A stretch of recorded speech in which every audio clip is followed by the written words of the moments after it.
Today I want to talk about, this is actually a conversation with Jesus, but I wanted to talk about a interview that I saw with someone by the name of Richard Martini, and he wrote a book called The Greatest Story Never Told. His research into the life of Jesus, and apparently from listening to different people under hypnosis, whatever, who would talk about it. And the things that he was saying were not resonating with me. So I went to Jesus to ask him. Uh, and the first thing, the interview, he was interviewing it being interviewed on a podcast that is called How I Made It Through. And uh, he was talking about Jesus and the crucifixion. The first thing that troubled me was the story of how supposedly everything was planned out, that Jesus would not die on the cross, etc. And I asked Jesus about it, and I'll just give you a short answer. No way, Steph. I'm not that manipulative, and you know it.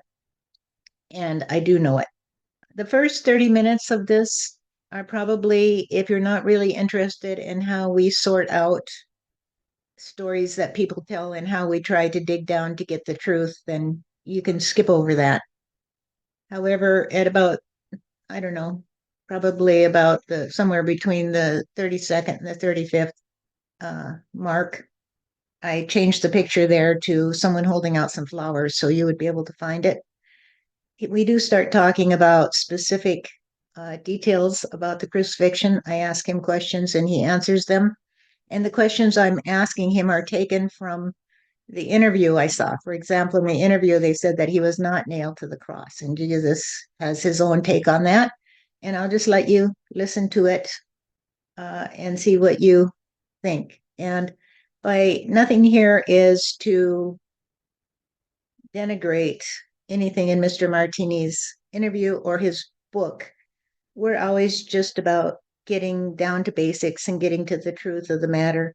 And those of you who've been following along know that, I've been talking to those heaven side for many years. Jesus has been a friend, but it's only recently that, and I think the time has been right for him to step forward and tell his story, which is very different than what people say. And you also know that I require everything to, as much as possible, I will research things. And if that doesn't do it, we always are looking for synchronicity, how things fit together, how the big puzzle fits together. So enjoy this. And for those people who don't know, I'm telepathic, but I also use a pendulum and a letterboard to assist me, especially when at times I'm having trouble getting words or whatever. It works for me just like a teletype. And I just can, as I'm hearing the words, and I speak when I'm not with somebody else doing it, have not another person with me. And we're talking and they're wanting to talk to a particular person, then Jesus will come through me or whatever. When he and I are just discussing, or anybody from heaven side and I are just discussing things, I usually will record it unless it's happening when I'm just away from the recorder. So I'll usually record it and I will speak aloud my part for context. And then I will just let them talk through me. They just use my vocal apparatus to talk. So enjoy it. Thank you. Bye bye.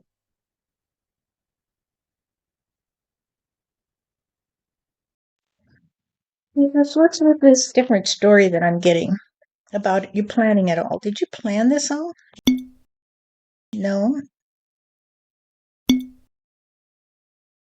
Why would people say that?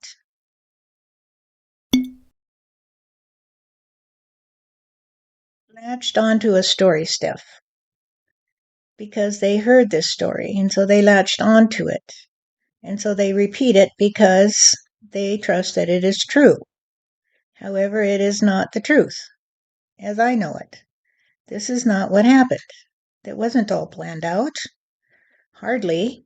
I would not be so manipulative, and you know that because you understand that I could not manipulate things in this way. It is true that my body was taken down almost immediately when I was determined to be deceased because they did not want there to be a riot in the streets because there were so many people who were opposed to all of this and so many who were trusting on a battle because, as you know, and as we have discussed previously, there was a segment of the Jewish population that was trusting on a king, so to speak, that would lead them into battle against the Romans. And they did not want a riot on their hands. And so they agreed to give the body to Joseph, who was actually there, and he said he would help to quell the mob. And he did. He did what he could to quell the mob because there was a mob there. This was not something that was planned out far in advance. Once I was captured, it was very quick.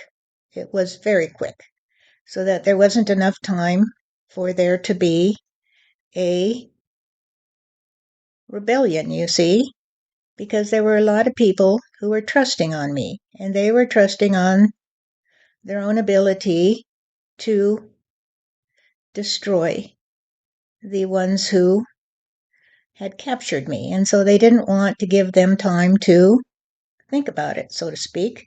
And so they did it quick.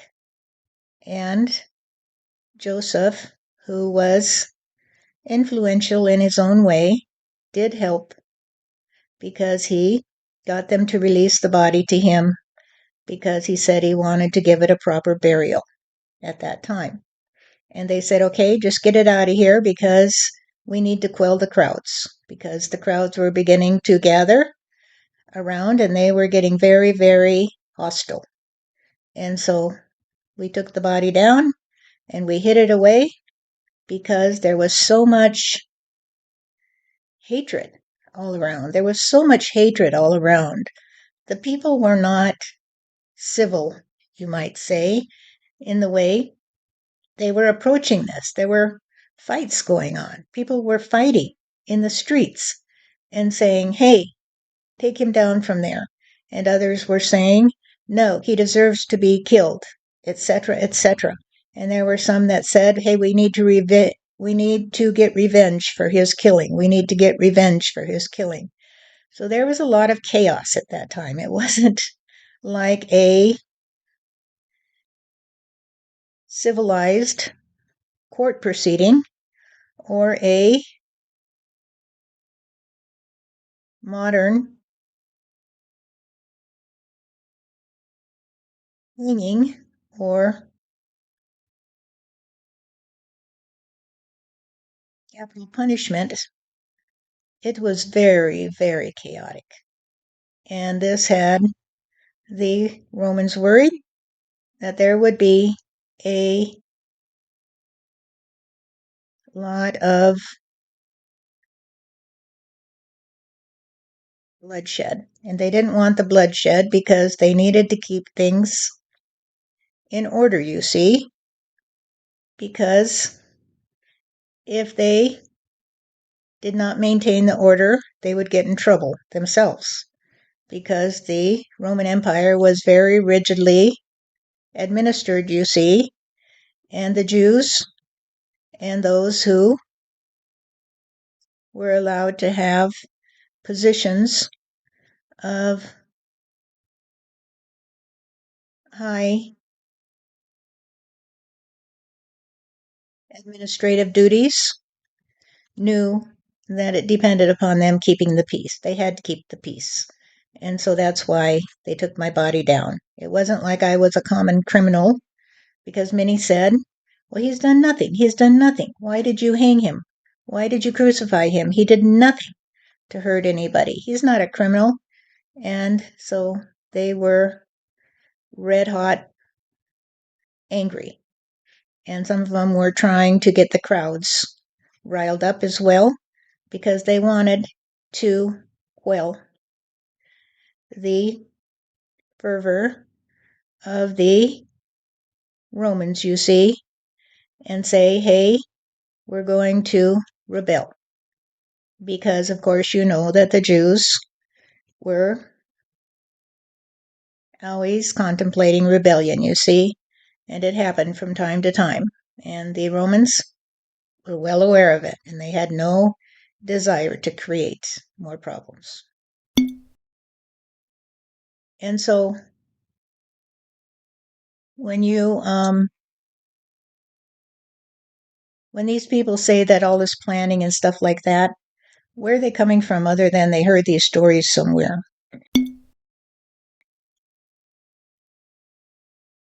Nobody knew what happened to me, Steph. Nobody knew what happened to my body because it disappeared. That was well known. And there were reports that people had seen me before I left that area. And of course, as you know, Joseph arranged for me to get away. However, they did not know what happened. And so they began to concoct stories which happened in the aftermath of the rebellions that took place in Jerusalem and elsewhere by the Jews, because they had to explain what had happened to me. They had to explain what had happened to me. And so there was a lot of stories that were being passed around. As you know, the whole story of the resurrection, etc., was actually concocted by the Romans in order to destroy the Christians, who were creating a lot of problems for them. They had to make it seem like I was the only one who could redeem my energy on going to heaven, you see, unless they would obey the Romans. That I was there to tell them to obey the Romans, you see, because how were the Romans going to justify the fact that they crucified me? They had to concoct some story to make it plausible, right? Right, I understand this. Logically, what you're telling me makes total sense. I mean, it makes total sense to me because I've had two near death experiences and that spiritually incredible experience when I was 28. And of course, I can talk to you and whoever.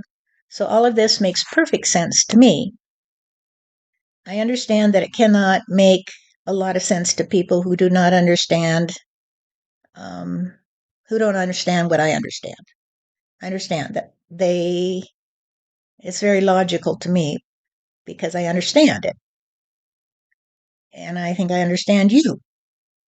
But they can't understand it because they rely on what Steve calls mendacity. They rely on thinking they're a body. And so everything has to be concocted from the point of view of the physical reality rather than the spiritual, right? Right. So they're always looking for a physical explanation that will fit into their trust on a limited point of view. So now people know all about near-death experiences because they happen so regularly and there's so many stories about them. However, in that day, it was not well known because, of course, they didn't have the methods of resuscitation, medical intervention that we have today. And so when it did happen, it was either just accepted that they had their breath restored some way or whatever. But they did not understand that the spirit is eternal. They didn't understand that, even though that's what I tried to teach them. They didn't understand that because they could not comprehend of anything that did not include the physical reality that they knew. And so they still trusted on a heaven that was very physical and a hell that was physical, of course. And they did not understand the true nature of the spirit and its capacity for intervention, you see?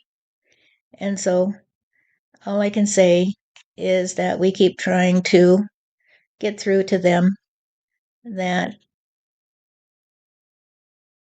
these stories that have been concocted through the ages continue to baffle people. They continue to baffle people, and despite the current evidence that will tell you about the validity of the near death experience, as they call it, when you leave your body and go to heaven, and then you come back, you see, and it can totally change your trajectory, that's for sure. It changed mine, because even though I was very well aware of the nature of the beast, you might say, that the least of us is the one who just trusts on love, you see. That is the least of us, because it is the bottom line, you see. When you get down to the point at which you trust on love, then you don't have to worry about anything, because it is not a trust on being captured, you see, or addicted to a particular point of view. You just say, I love you, I love you, I love you, because love is true. Love is the one truth. And then you can play in the way you do. And you don't have to worry about it, because you know that the truth is always true. The truth is always true. However, these people have to concoct these stories in order to make it fit into their limited point of view. And so they may think it's true because they heard it, you see.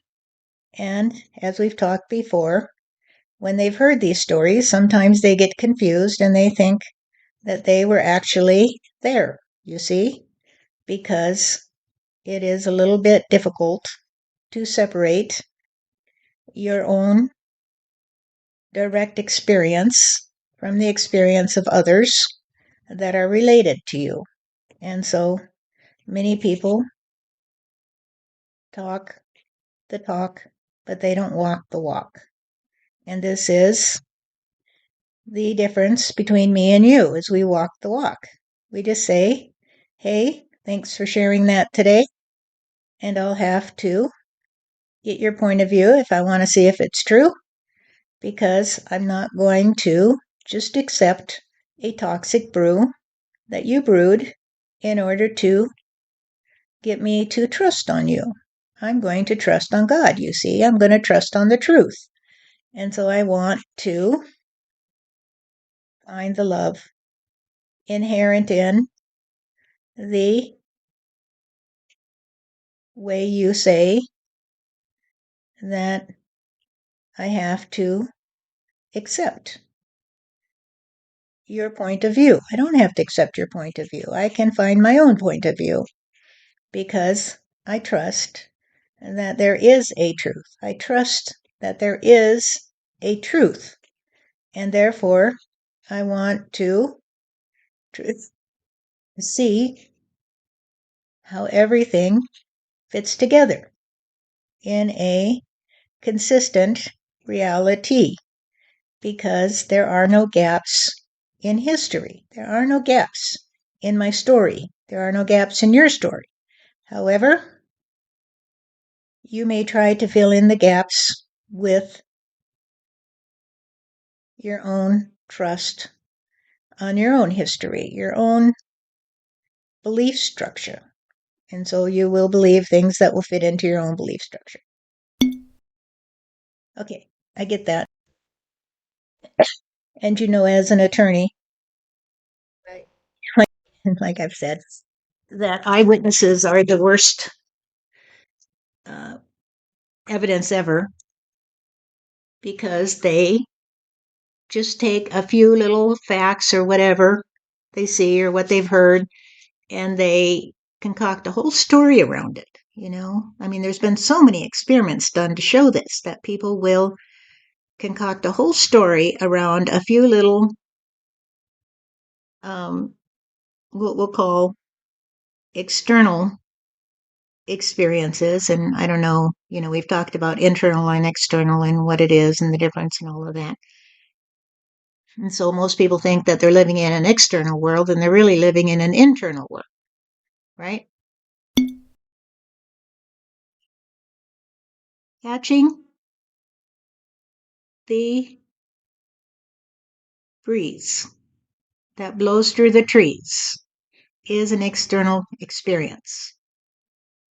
However, when you trust on your ability to seize the breeze, you are creating an internal reality. And so it's always a synergy, right? Right, Jesus, I get that. It's always a synergy because the wind can't be captured. Right. So they want to capture the wind. And you can't capture the wind because the wind is not capable of being tied down, you see. And so reality cannot be tied down. It is always in play. It is always in play. Sometimes you get the wind that will blow so strong, and sometimes it seems to stall, you see. However, this is the nature of God energy, that it's always in play. It's always in play.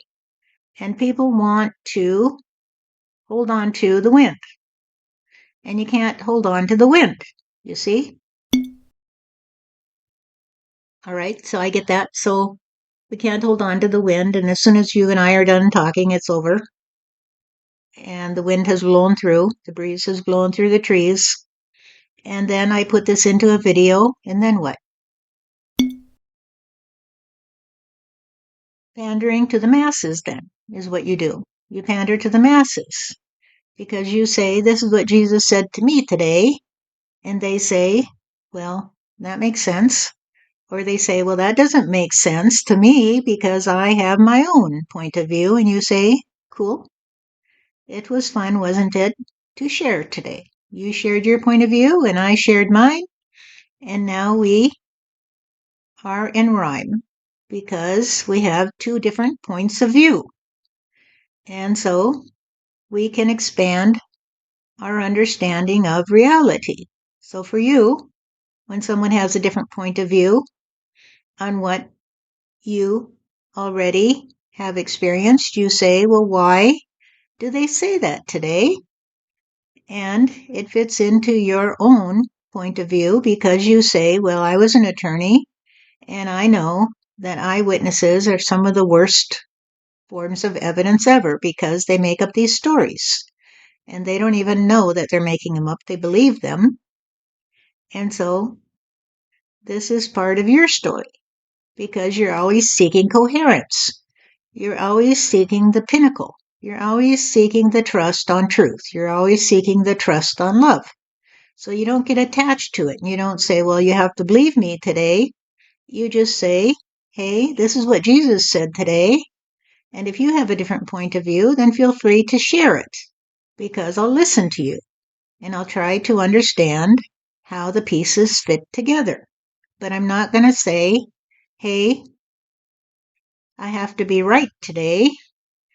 You always trust on just putting the picture together and not having to think that your point of view is the only one, you see, because you trust on God and you trust on the fact that God is a synergy of all of reality. And so you just say, well, God, this is what's happening today. This is what I've heard today. I enjoy listening to people and I enjoy getting their points of view, but I also have to put it all together. I have to put the puzzle together. And if there are two different points of view, then why is that? And then we have to take a look and put the puzzle together because eventually you come to see that every piece of the puzzle is a reality. It's a reality, meaning that those people didn't make that up. They're not lying about it. They're not trying to tell a falsehood. It is still a reality that they said that, but you want to know how is it that what they say, which is a reality, it's a true piece of reality that they said that, how does this piece fit together with these other pieces that say something different? And so when we talk about it, and I say, well, Steph, none of this is true.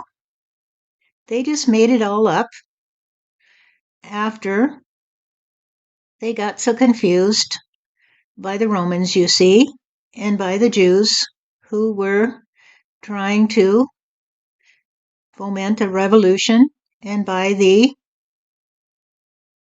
Pharisees who were trying to keep their status, you see, and by this person and that person and the other who just had a personal agenda. Their agenda was not to feel the breeze that blew through the trees. Their agenda was to find a way to play God, you see. They wanted everybody to listen to them and say, well, this must be true because you said it. So you are the golden idol today. You're the one we all have to listen to. And as you know, when that happens, it creates a lot of chaos. Creates a lot of chaos. But out of chaos, my dear, comes order. Because the order of the day is to play in a new way, where we just say, hey, what do you have to say today? Let's trust on what you think. Let's trust on what you say. But let's dig deeper today to understand why you say that. And in uncovering my story, we are treating people to a new point of view, which will allow them to transcend their false reality in order to accept a true reality. And the true reality, of course, is that you stand up and say, hey, I'm here today. Hey, I have something to say. And others say, hey, that's pretty interesting today. I never heard that before. Let me tell you my point of view. And you say, okay, tell me your point of view. And they tell you your point of view. And you say, what about this? What about that? Because your point of view doesn't seem to rhyme with my point of view.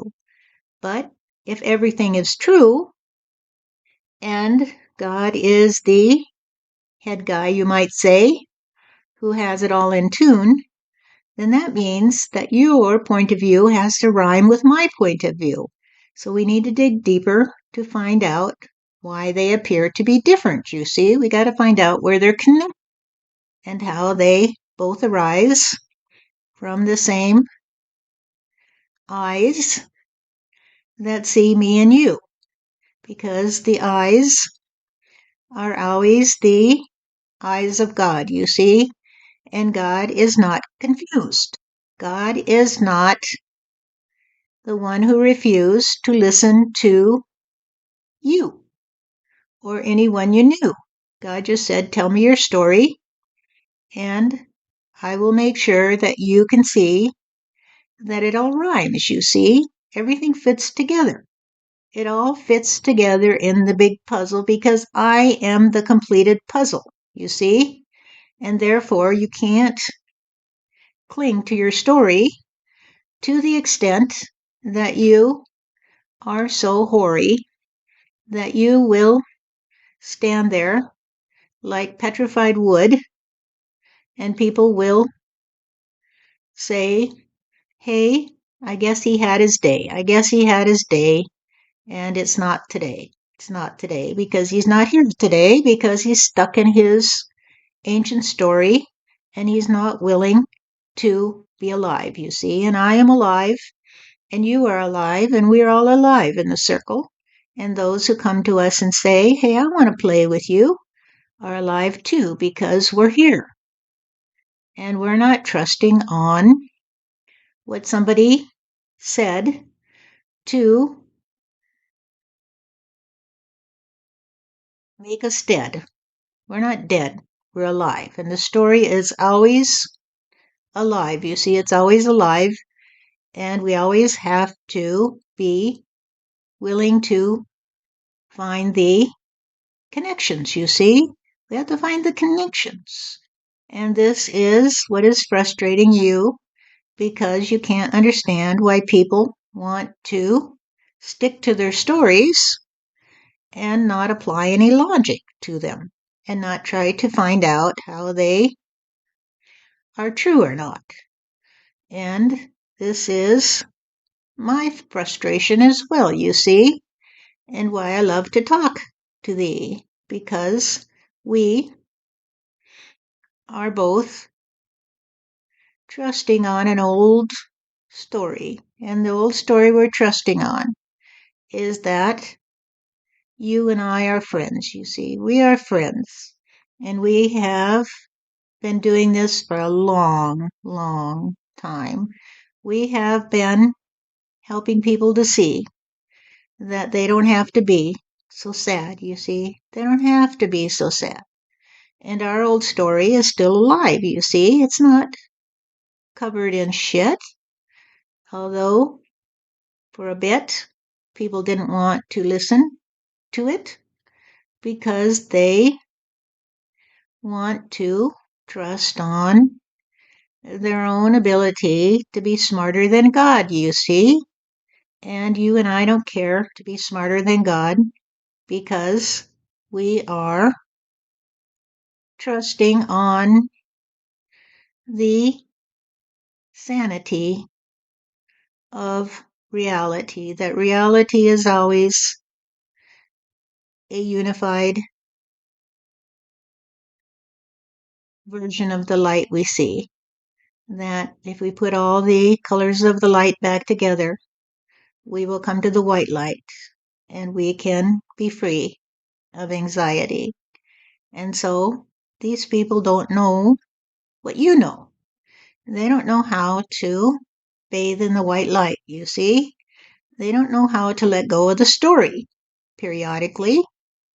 And so you don't get attached to it, you see. You just say, wow, that was fun today, Jesus. I love to talk to you. And I say, Steph, I love to talk to you too because we are such old friends, you see. This is our story together. And when we let go of our story, we say, well, I'll come back to it another day and see if anything has changed because that will help me to figure out what is true. So we come back to our story and we say, hey, Jesus, how are you today? And I say, well, I'm fine today, Steph. How are you? And you say, well, what's the story today? Somebody said this and somebody said that. And are we still good friends? And did you tell me true or did you lie to me? And I say, well, if I lie to you, then I would lie to God, you see. And I don't want to lie to God because then I'll have to lie in state.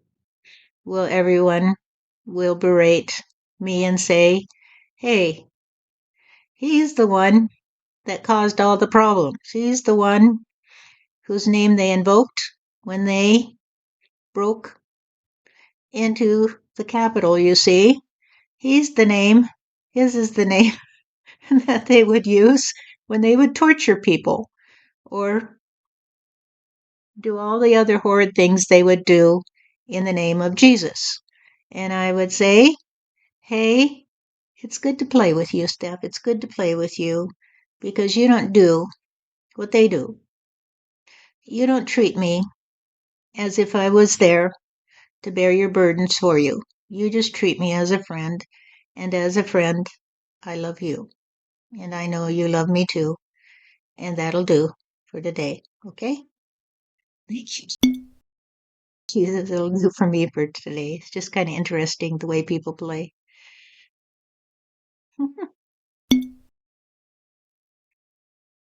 It is. And it amuses me as much as it amuses you, my dear, because I hear the angels sing whenever I talk to you. I say to myself, well, the angels are here, aren't they? And they are the breeze through the trees, and you can't trap them. You just can't trap them. So you have to just feel the breeze. And if you sneeze and say, hey, this is the place where I cease to trust on you, then I don't know what I'll do because I trust on you. And if you trust on me, then we are eternal friends, you see. Well, I trust on you. Okay. Thank you, Jesus. Thank you, dear.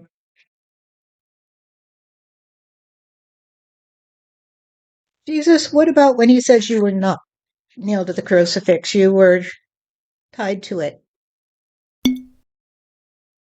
No. They put nails through my hands to attach them to the crossbar, and they put nails through my feet. So I did have nails in my hands and feet.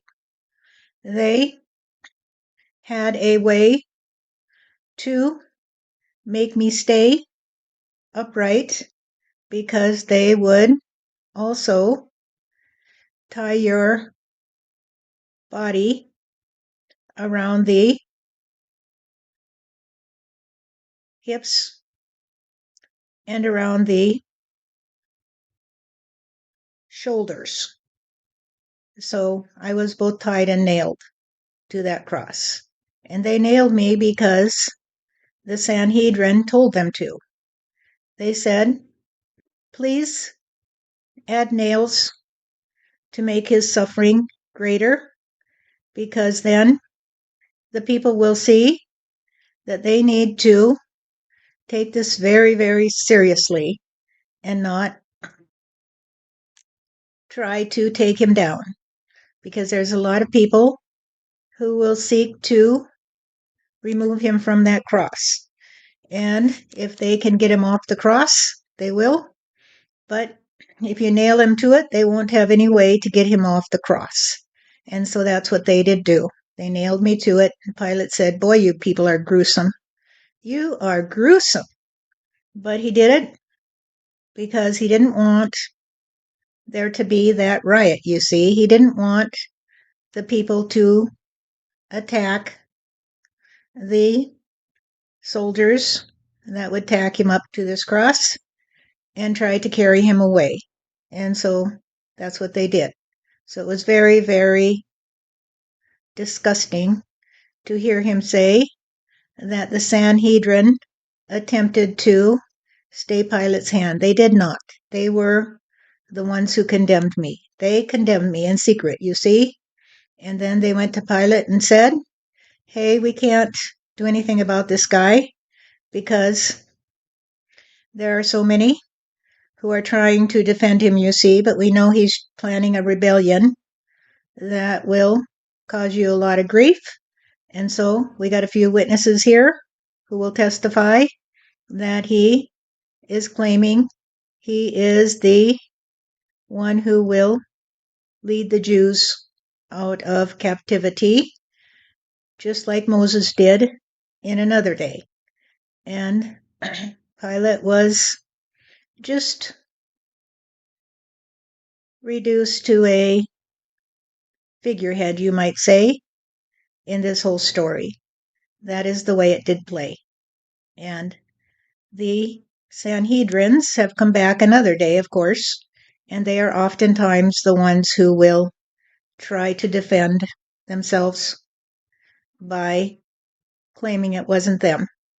And he's been seduced. That is to say, Mr. Martini has been seduced by the ones who would tell him lies because of they realize that the truth is too gruesome to bear. The truth is that they themselves will have to be nailed to the cross, you see, and they don't want to trust on that. When you say they'll be nailed to the cross, what do you mean?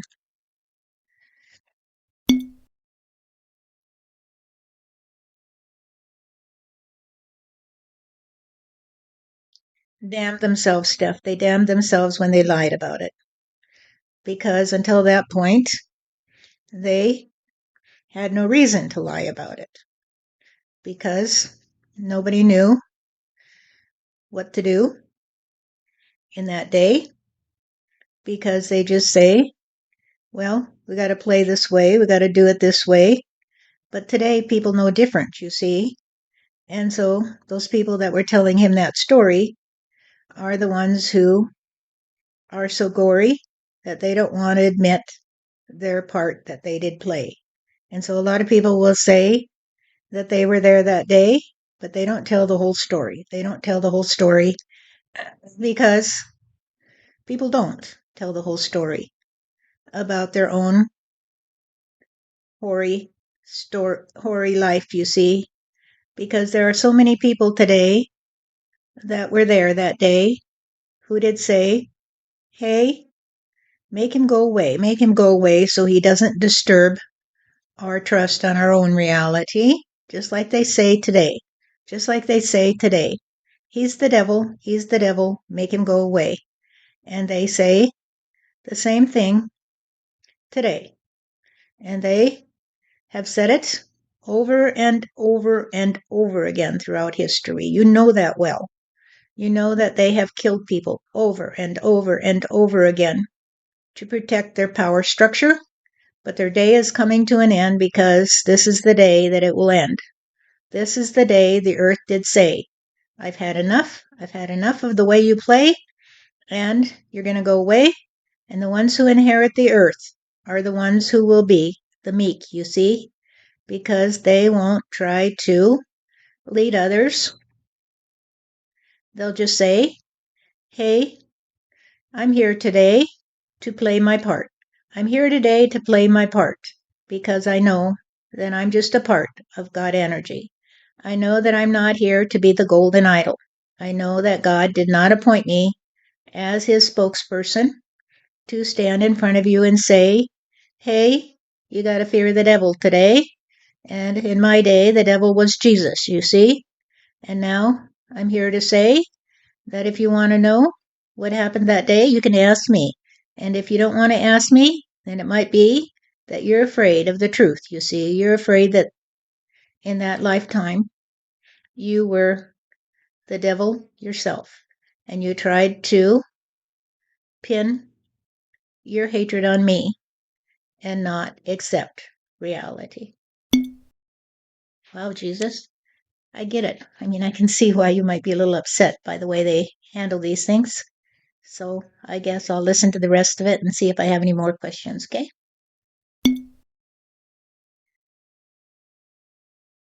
Okay, Steph, I know I'm a little bit hot under the collar here because it is not the way it happened, the way they keep trying to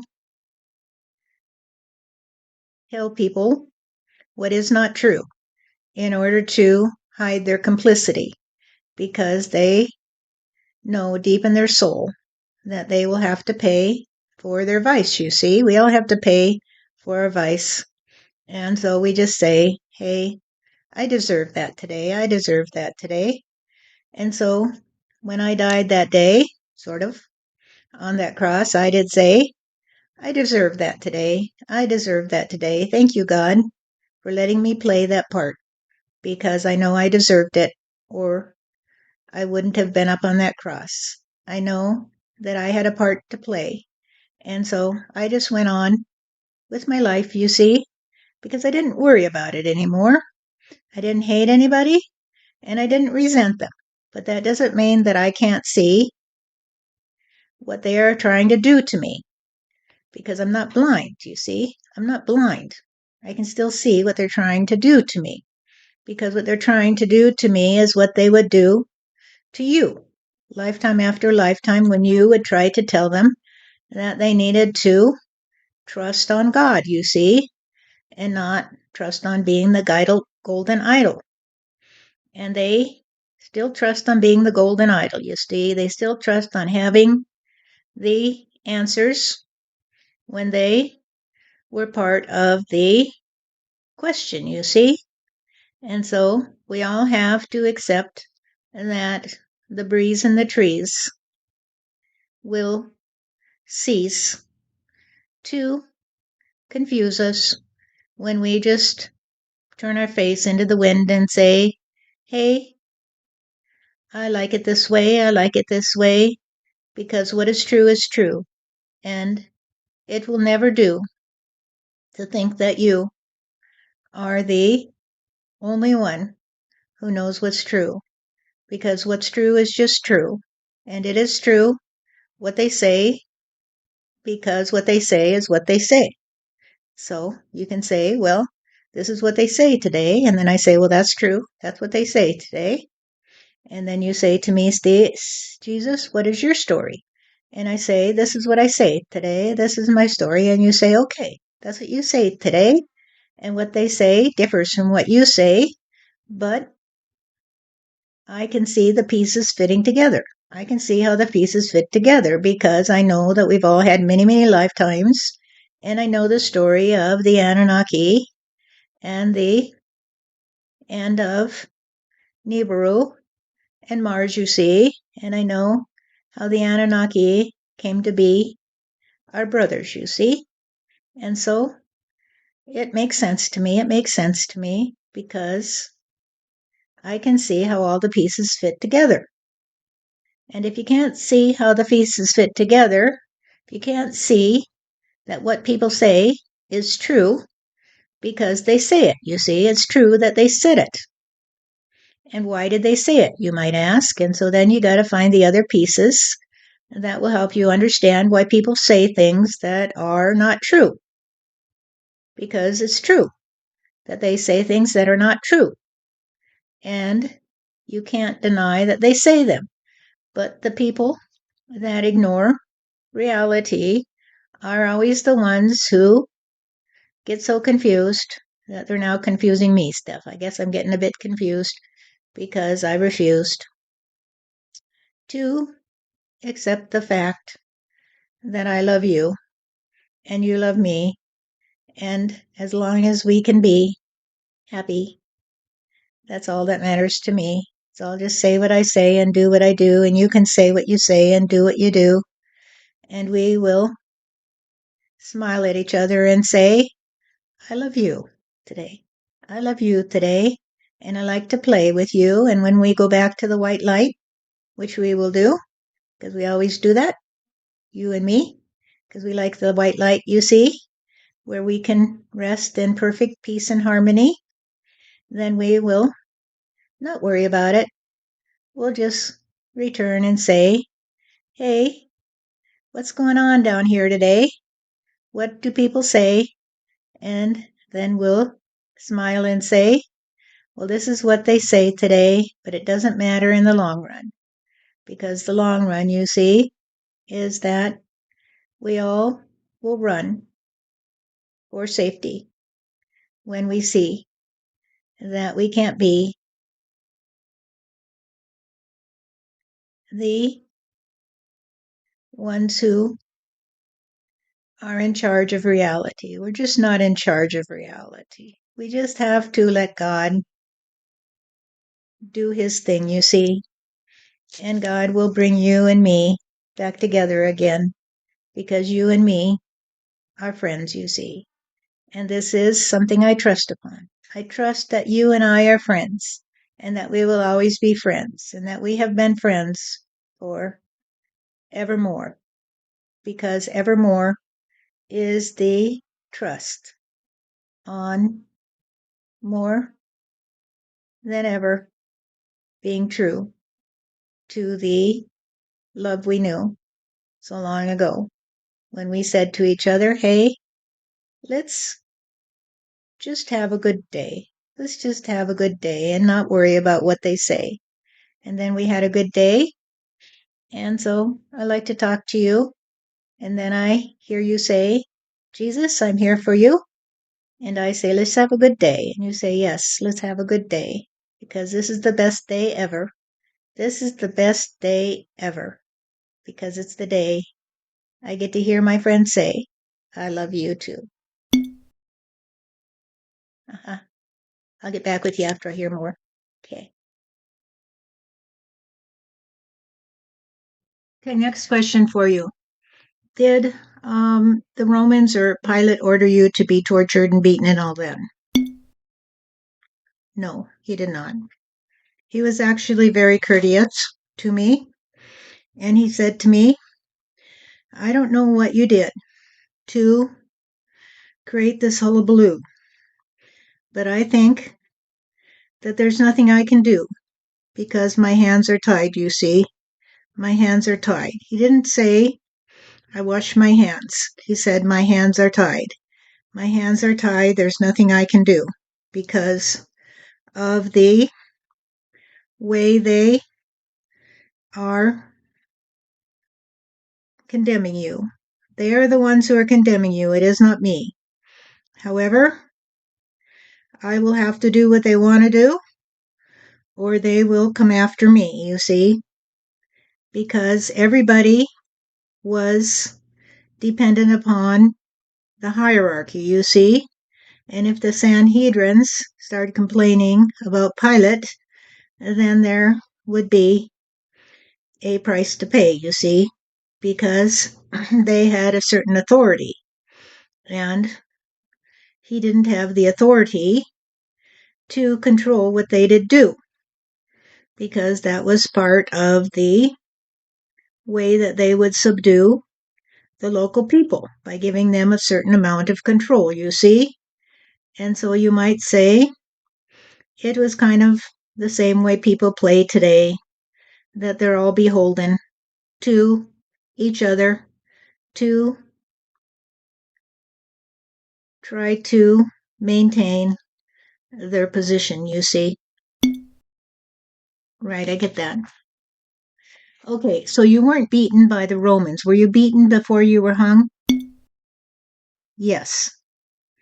However, it was not the Roman soldiers. The Roman soldiers were there to protect me, you see, from the other people who they had gathered. The Sanhedrins had gathered some to come after me. Steph, do you remember when you had that school and the people that were trying to destroy you told lies about you and they got everybody riled up because they had all those lies going around and they would say terrible, terrible things about you that were not true in order to destroy you? Do you remember that?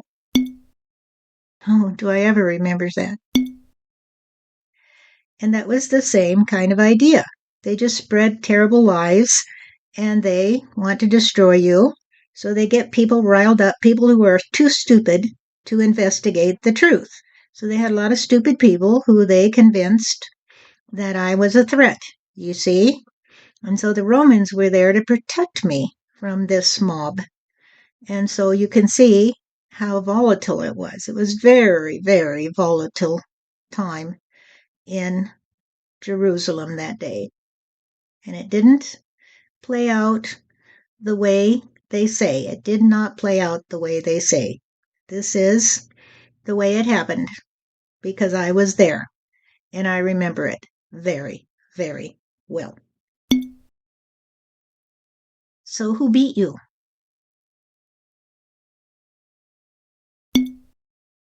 The people would throw rocks at me in order to get me to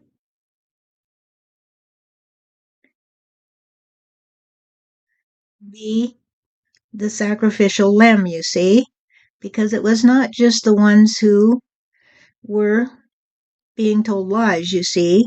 There were also the ones in the crowds who wanted me to be sacrificed so that they could rile up everybody else and say, hey, we need to stand up against the Romans, you see.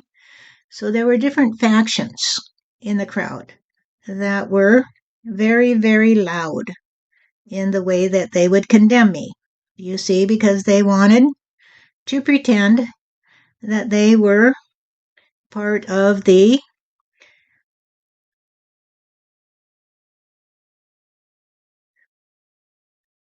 Sanhedrins, you see, and their lobby. When actually They had no beef with me. They just wanted the Romans to see that they had power. They wanted them to see how powerful they could be if they got riled up, you see. And then the Romans would be castigated by the rest of the people, who would say, why are you letting them do this? Why are you letting them do this? Why are you letting him treat this poor man like this? And then the Romans would be to blame, you see, and the crowds would rise up against the Romans. So it was a very, very complex situation with the different factions who were all engaged that day. Okay, so they were throwing rocks at you and causing you to bleed and stuff. Yes. So by the time you got to the place where you were to be crucified, you were pretty bloody. Yes, I was. What about the crown of thorns? They put a crown of thorns on your head?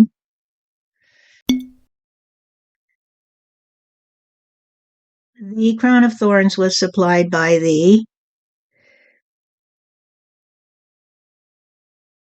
band of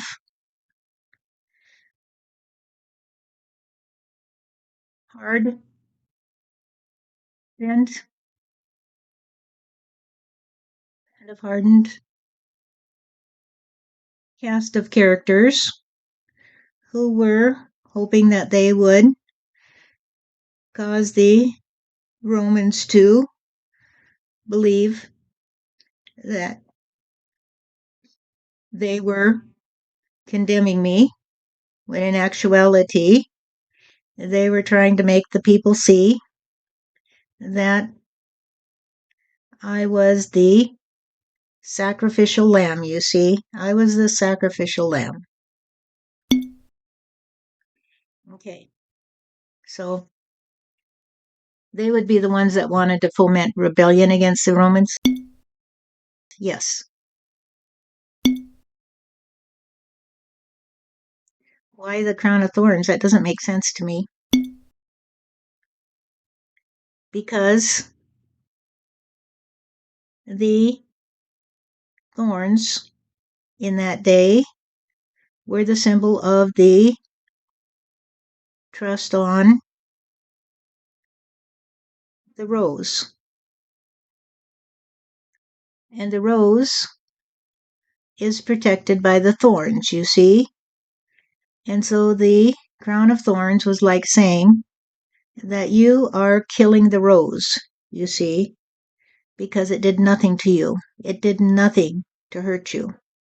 And so they would say, hey, they put a crown of thorns on his head because they are mocking the rose.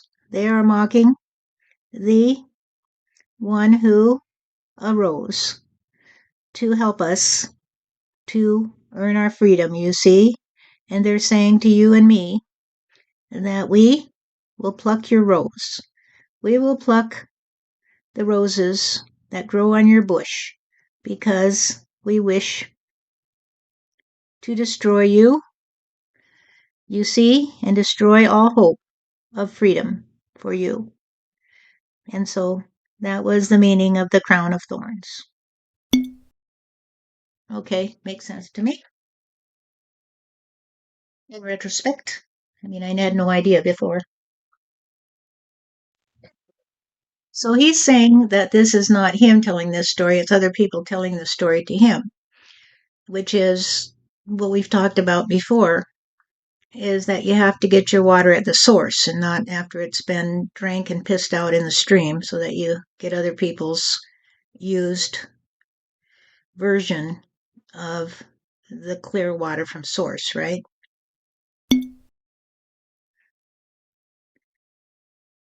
Some of the people he talked to were not the ones who were there, Steph. They weren't there. They don't know. They just heard the stories. Others have their own version because, as you know, you take what pieces you get and you try to make them fit into your own version of reality. So it's a mixed bag, and we'd have to talk to them individually in order to understand why they say what they say, so we can put it all together today. Right. I get that. You know, hearsay. Yeah. Okay. There's a reason hearsay is not admissible in court except under certain circumstances. What I'm saying is there were a lot of people that day that had their own agendas. And we know, at least my understanding is, that the Jews originated, the idea of the chosen people originated with the Anunnaki, who went into space because they were the chosen ones to save their species from Nibiru. And so the idea of the chosen people was strong in their soul energy. So at this point, how many of these people that were, it just seems like there was a lot of conflict in Jerusalem on that day. A lot of different people with different agendas. So were the Jews in that day, were they still the incarnations of the Anunnaki, or were they the minors or whatever? Mostly. Hard to say, because there was so much variety, as there always is, as people mix it up in their lifetimes in order to see it from different points of view. So it would be hard to say today, Steph. But yes, the trust on being the chosen people derives from their soul memory of having been the chosen ones who went into space to save the race. So that is true. However, the Jewish trust on their history has a lot more to do with the trust on the golden idol, of course. Yeah, I can see that. And of course, they far outnumbered the Anunnaki, the souls of the Anunnaki, because they were pretty few that reincarnated. And as you know, that there was someone who helped me in that day, who is a good friend of mine, and he was one of the Anunnaki back in the day, but he's here to stay connected to us and to help us because he trusts on God energy and on being one of the people you see who came to see that we're all in it together. We're all in it together. Right, I get that. That he was here, there at that time, and also in this time and back in the days when the Anunnaki left, right? Right.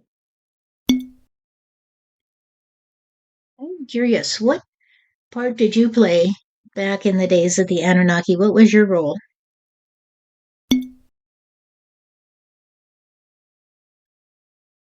Carpenter, believe it or not, dear. I was a carpenter because it was my role to help construct the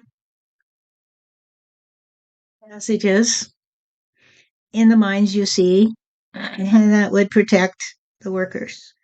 So I had a lot of people working under me, of course, but I was the head carpenter, you see.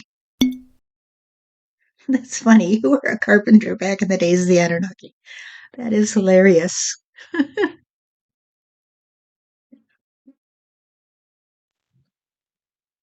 It's such a chuckle when I see how the pieces fit together, because they do fit together, and you know, it's just funny, isn't it? It's like all these little clues scattered all around to tell you that all the dots connect and it all fits together. So I'm assuming that this guy who's doing this Mr. Martini, had a role to play back in the day. Yes, of course. He was the scribe who tried to describe what happened that day, but he couldn't get a straight story from everyone. And so he did his best, and I won't tell you which one he is, but he tried to find the veracity in the story, but there was so many people with so many agendas that it was very, very difficult to do. Did he live at that time and he was trying to get the story, or afterwards? No, afterwards. He was trying to tell the story through the interviews he would do with people who'd heard the story, because by then most of the people who were there were dead. And so it would be basically like interviewing the secondhand witnesses, you might say. So the story was even more garbled than it was in my day. And even in my day, it was very, very garbled, honey. Very, very garbled. Because people didn't know who to believe. And the only ones that knew me were the tinker, you see, that I would travel with, and a few others who knew me well. And even the ones who had listened to me were so confused by all the stories that were floating around that they were thinking that they would drown in the toxic brew that grew.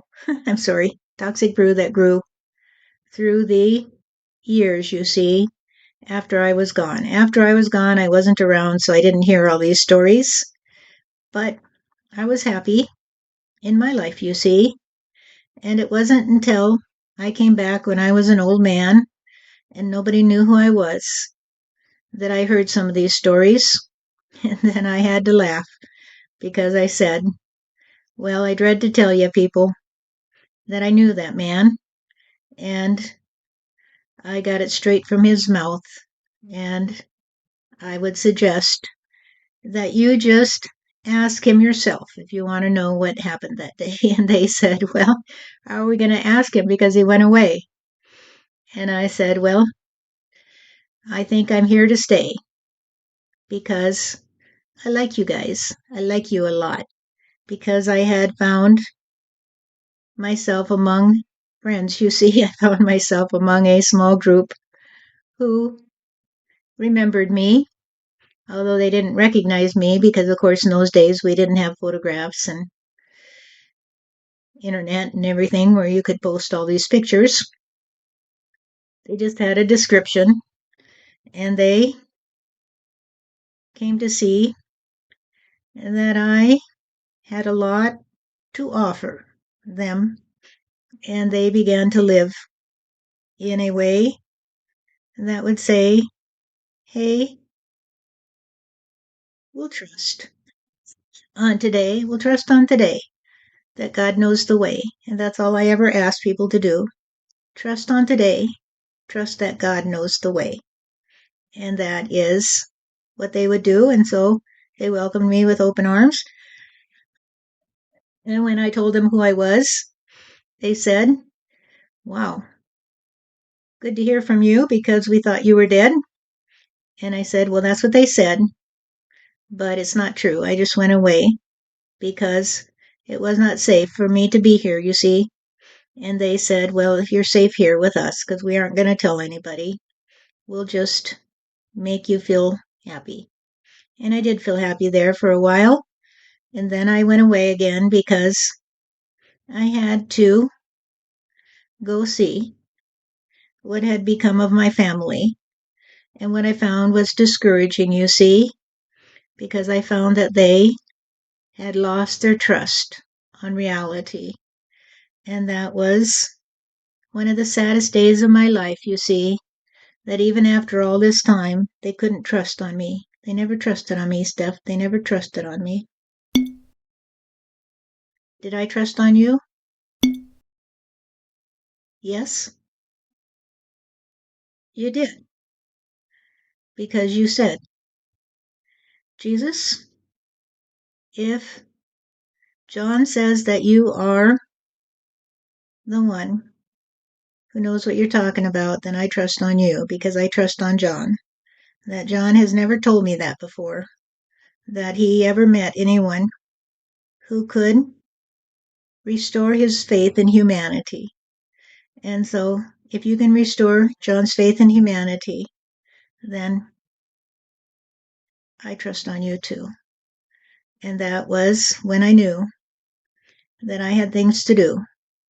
Because if you could trust on me, Steph, back in the day, and others could say, "Hey, Jesus, we trust on you," then I thought I had to be the one who would help them see that we can all trust on each other to be true to reality. And that's why I'm here, because I'm true to reality. I'm true to you because I heard you say, "Jesus, if you need me, I'm here for you." And I said to myself, this is the love that I've been looking for. The one who says, "I'm here for you. Rest your head on my shoulder and tell me the truth, because I'm not here to have a booth where I collect the fees of the Pharisees in order to give them what they want to hear. I'm just here because I love you. I'm just here because I love you, and I love the day, and I love the chair I sit in, and I love the sun in my eyes, and I love the breeze in the trees, and I love the buzz of the bees because God made me, and I love reality. And that's the reason I'm here, because it is the season to adhere to a new trust on an old story that got so warped that it destroyed the good.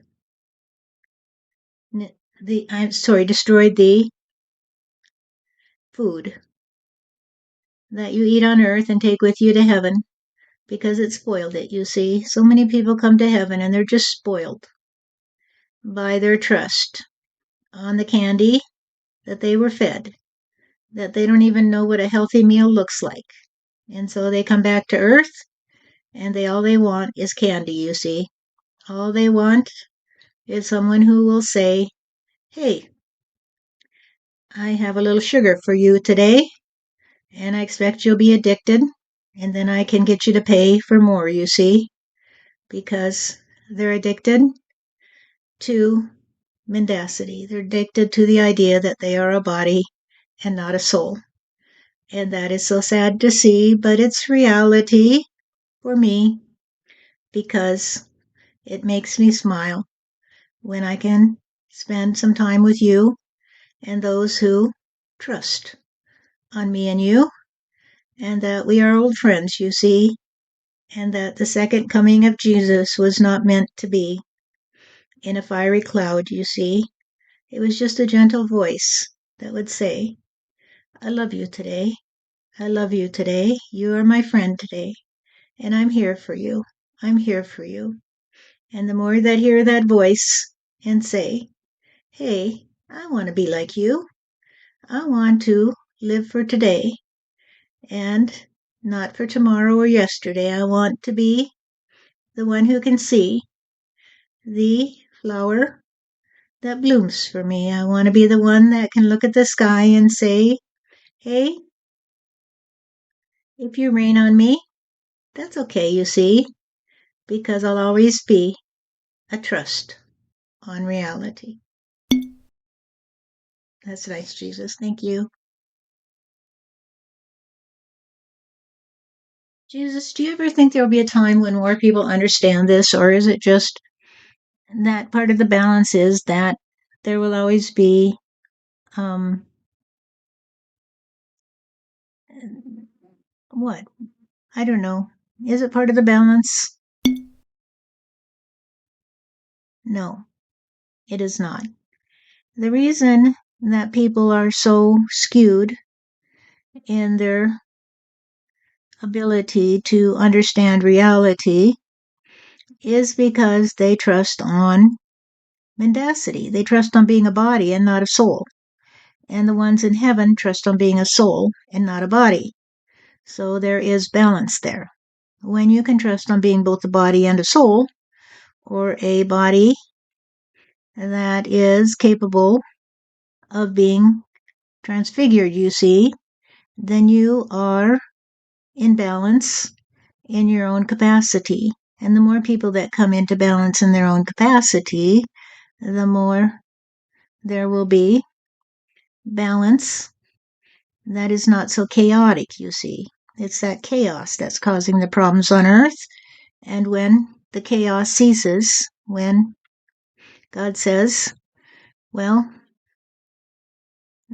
he releases them from their bodily prisons, you see, and takes them all to heaven so they can be returned to their soul identity, and then there will be a need to balance the energy because there'll be so many of them in heaven that they will have to figure out how to balance the energy on earth.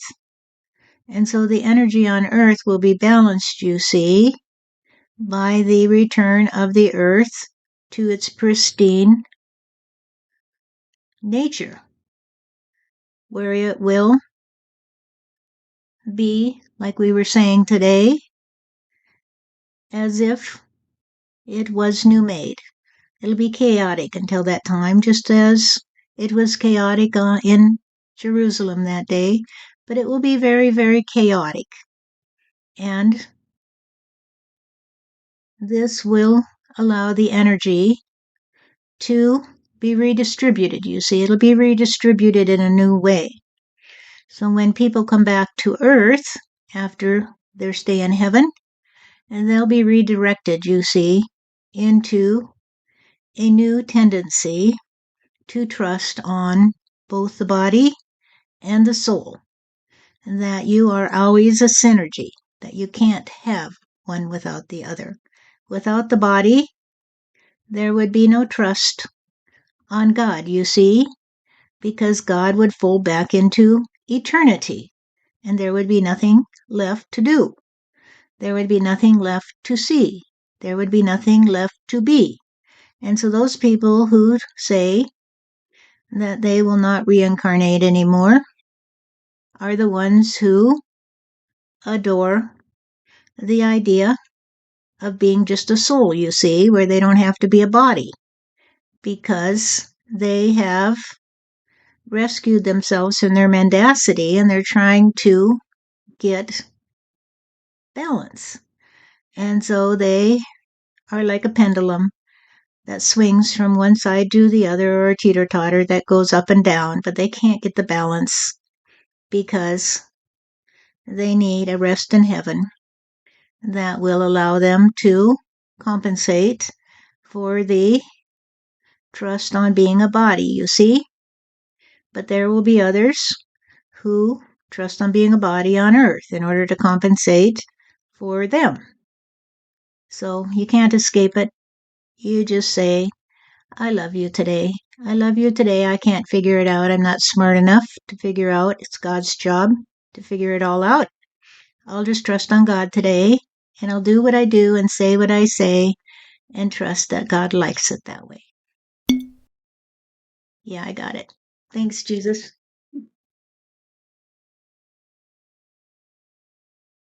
So, Jesus, what I'm thinking about is this. It's not really so much your story. I mean, it is, but it's a story of humanity. As I listen to you tell the story of you, which you have not just here, but in other places, other videos we put out, this is the story of mankind. You know, your name kind of got hijacked. And just like we were talking today, how I got damned by my mother, you got damned by a lot of people. In other words, your energy got dammed up. And so all this time, your energy has been damned and it hasn't been free to flow. And so what I'm getting right now is that you're being unhobbled, at least with me and the people that trust on us. You're being unhobbled so you can be free.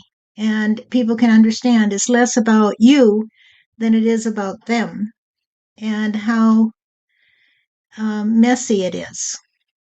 And so to me, that makes perfect sense that it's a time of the second coming, because in the second coming, you get to redeem your energy. The dam gets broken, you get unhobbled. Does this make sense to you?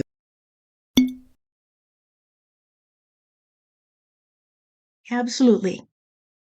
It all works together, Steph. It all works together. All the pieces are coming together. And the quicker that people begin to realize that they need to open their eyes before they are caught up in the flood to come, which could be a fiery flood, to tell you the truth, because there's going to be a lot of fire on earth, the quicker they can balance their energy and they can stop hiding from me and you and everybody else, because that's what they're doing when they adhere to a story that makes no sense, when they insist upon a reality that is not trusting on the synchronicity of all that is, then they can't balance their own energy and they just go wobbling off like a cart that has lost a wheel and it founders and falls over, and that's the end. Everything gets spilled, and that's the end of it. However, when you stop and fix the damn wheel, you can seal the deal. And this is the problem for those who cannot seal the deal. They can't figure it out because they are so attached to their own story that they won't look at their own story and say, well, this doesn't make sense today. This doesn't match your story, Stephanie. So let's take a look and see how we can make the pieces match. And so, because you've been doing it for a long time, you've been looking at the pieces and cleaning them off and saying, hey, where does this one fit? You've got a pretty good comprehensive point of view, which they don't have because they haven't been doing it like you have. Year after year, lifetime after lifetime, you've been cleaning off the pieces and saying, I wonder where this piece fits. I wonder where this. Do I have it upside down? Do I have it inside out? What's wrong here? What's wrong here? And so you keep trying to get the song right. And they are so afraid of being wrong that they'll sing the same warped song as long as they can, even if it takes them to hell, where they'll sit a spell before they can gel their own energy in a way that will say, hey, I've got to come back to sensibility. I've got to stop playing this game of mother knows best. Because, of course, that was your mother. Mother knows best. But everybody's got a mother knows best. And they think they know it all, whether you're the mother or you're the father or you're just the brother. If you think you know everything, then don't come and talk to us because we haven't got time for you. But if you're open to a different point of view, then come and talk to us because we've got a way to play with you. We'll just say, hey, what do you think? And you'll tell us, and we'll say, this is what we think. And then you'll say, well, this is what I think. And then we'll say, well, this is what I think. But your think doesn't match my think. So maybe we need to think a little deeper. And so we'll think a little deeper and we'll ask God to help us. And that'll be a keeper because God will always help us to synchronize our reality so that it makes sense and we can live in peace and harmony. And that's the way it has to be. That's the way it has to be if we are to survive the coming catastrophe. Cool. Thank you, Jesus. Thank you again. I keep saying thank you, but I really do thank you because this conversation's over. And if other people are too afraid to listen and step forward and say, but what about this? Then so be it. I enjoy my time with you, that's for sure. Thank you. I enjoy my time with you too, Steph. And I always get a chuckle when I think of that little girl skipping along saying, hey, what a beautiful day. What a beautiful day. I think it's a beautiful day today. Why don't we go out for a walk today? Jesus, do you want to hold my hand and go for a walk with me? Because that's the way you came to me when you were 3. You said, "There's Jesus. Hi, Jesus. Do you want to go for a walk with me?" Only you didn't call me Jesus, honey. You called me by a different name because you said you're the one that has to be my friend, you see, because you've had many lives with me, haven't you? And I said, yes, dear, I've had many lifetimes with you. And you said, I know you. Can we play together? And I said, yes, dear, we can play together. And we've been playing together, haven't we? And this is so much fun because those people who think that I'm the only son of God haven't a clue, do they? They haven't a clue how many lifetimes I've had with you.